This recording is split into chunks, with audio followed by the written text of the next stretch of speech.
మామ early 20s and late 90s లో India కోసం ఆడిన బ్యాటర్స్ వాళ్ళు బ్యాటింగ్ ఆడేటప్పుడు వాళ్ళ మైండ్ సెట్ ఎలా ఉంటుంది, వాళ్ళు ఎలా థింక్ చేస్తారు మీకు చెప్పాలి మామ. ఇది జస్ట్ నా అజంప్షన్ తో చెప్తున్నా, తప్పైతే కామెంట్ లో కరెక్ట్ చేయండి. ఫస్ట్ సౌరవ్ గంగూలీ మ్యాచ్ ఆడేటప్పుడు ఎలాంటి మైండ్ సెట్ ఉంటుందంటే do or die.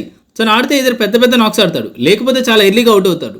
Next Virender Sehwag mindset do before you die. చచ్చే ముందు చేసాయి, అవుట్ అయ్యేలోపు అపోనెంట్స్ కి చేయాల్సిన డ్యామేజ్ చేసేయని. Next Sachin Tendulkar mindset don't die until you die. చేసేంత వరకు నువ్వు చావకు, అంటే అపోనెంట్ ని ఓడించేంత వరకు నువ్వు ఓడిపోకు.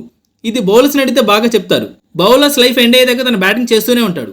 Next Rahul Dravid mindset play until bowlers die. తెలిసిందే కదా మన ఇండియన్ టీమ్ కి ద బాల్ తానే.